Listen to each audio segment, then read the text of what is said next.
নমস্কার বন্ধুরা, অজানা রহস্য দুনিয়ায় আপনাদের সকলকে স্বাগত জানাই। আজ আমার আলোচনার বিষয় হলো গর্ভগীতা কি। এটি গর্ভবতী মায়েরা অবশ্যই শ্রবণ করুন।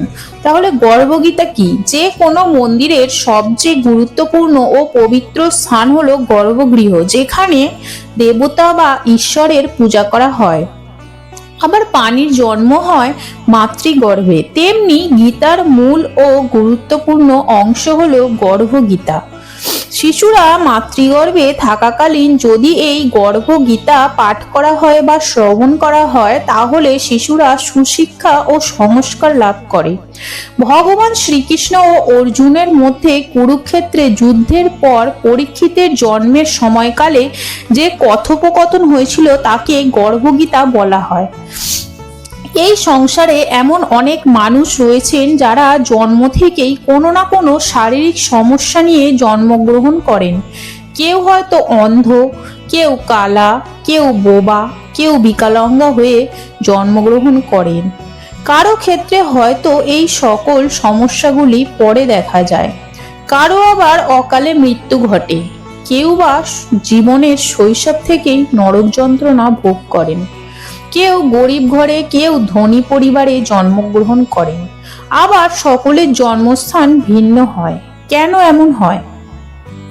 এই গর্ভগীতাতে ভগবান শ্রীকৃষ্ণ এই সমস্ত প্রশ্নের উত্তর অর্জুনকে ব্যক্ত করেছেন।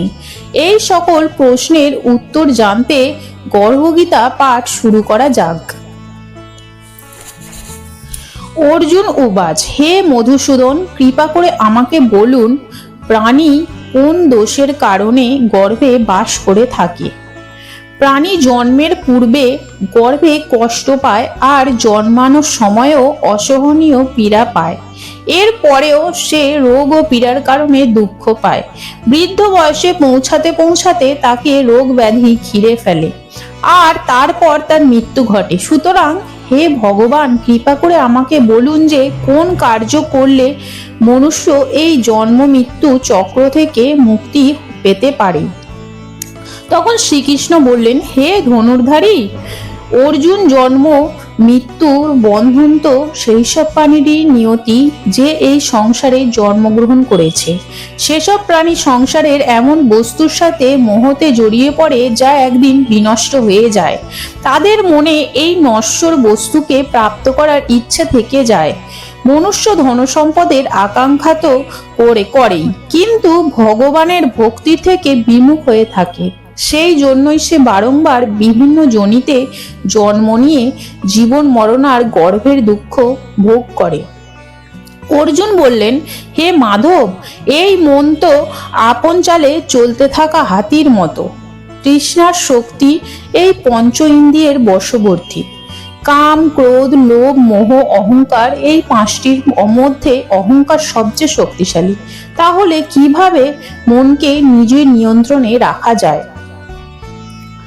এ কথা শুনে শ্রীকৃষ্ণ বললেন, হে কৌন্তে, যেভাবে মত্ত হাতিকে বসে রাখার জন্য মহাবত অঙ্কুশের প্রয়োগ করেন, সেরকমই মনকে বসে রাখার জন্য জ্ঞানরূপী অঙ্কুশ প্রয়োগ করতে হয়। ভক্তি এবং জ্ঞান অভ্যাসের দ্বারা আয়ত্ত করা সম্ভব। অহংকার করলে জীবন নরকের ন্যায় হয়ে ওঠে। তখন অর্জুন বললেন, হে জনার্দন, কিছু মানুষ আপনার প্রতি ভক্তি লাভের জন্য বনে জঙ্গলে ঘুরে বেড়ায়, আর কিছু মানুষ সাংসারিক মোহমায়া ত্যাগ করে বিভিন্ন জায়গায় দিশাহীন হয়ে ঘুরে বেড়ায়। হে প্রভু, আপনার ভক্তি কিরূপে পাওয়া সম্ভব তা কিভাবে আমরা জানবো? আমি জানতে ইচ্ছা করছে। শ্রী ভগবান বললেন, প্রিয় অর্জুন, যে মনুষ্য আমাকে লাভ করার জন্য বনে বনে ভ্রমণ করেন তাকে সন্ন্যাসী বা বৈরাগী বলে।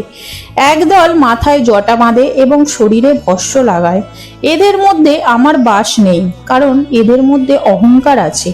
তাদের মনে ভক্তি বা প্রেম কোনোটাই নেই। তপ বা বৈরাগ্যের অহংকার আমার প্রতি ভক্তি লাভের পথে প্রধান বাধা স্বরূপ। শুদ্ধ মনে যে আমার ভক্তি করে সেই সৎ অভ্যাসী। যে কাম, ক্রোধ, মোহ, লোভ এবং অহংকার থেকে মুক্ত, তাকেই আমি দর্শন দিয়ে থাকি।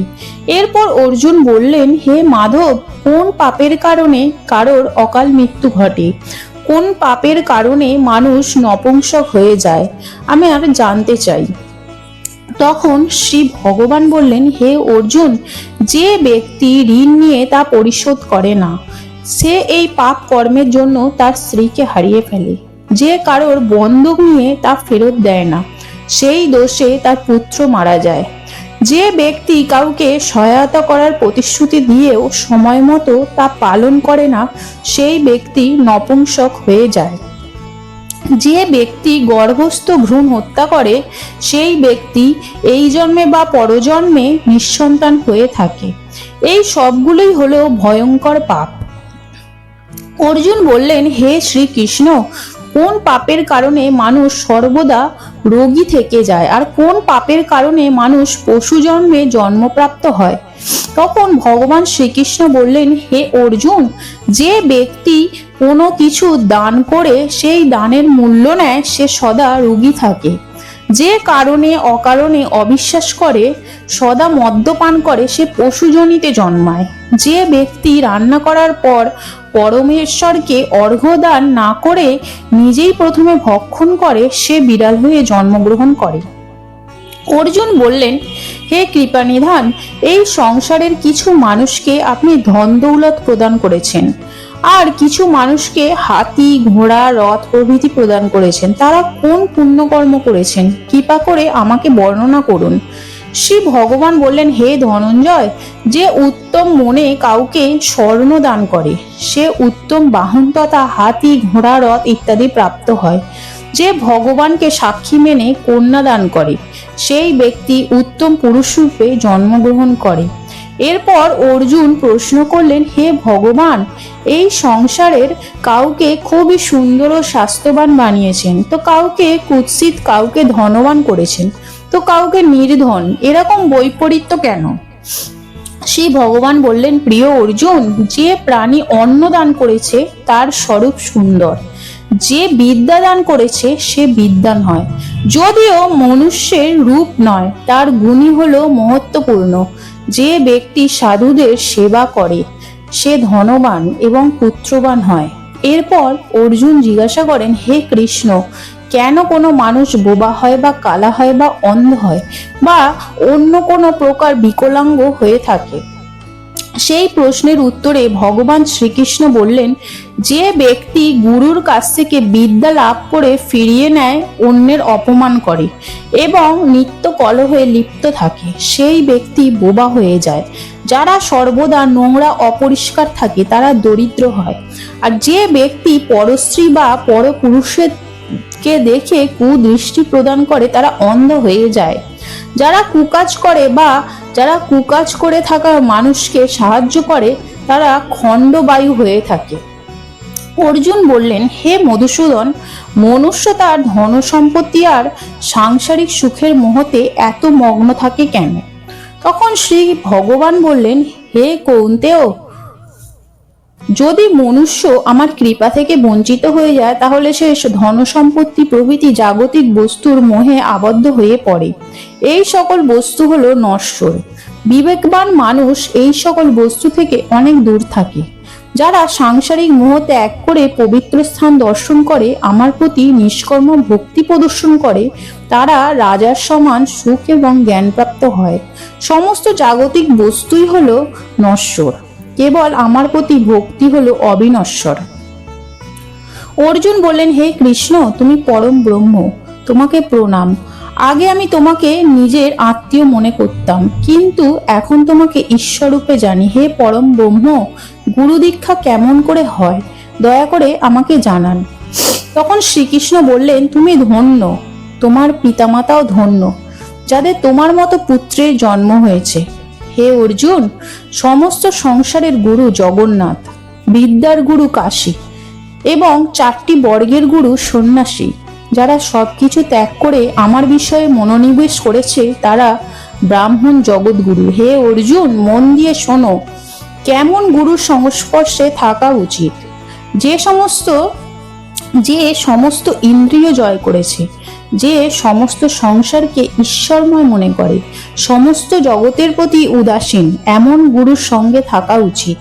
যে পরমেশ্বরকে জানে, নানানভাবে সেই গুরুর পূজা করা উচিত। হে অর্জুন, যে গুরু ভক্ত এবং যে গুরুর সম্মুখে থেকে ভজন করে তাদের ভজন করা সফল।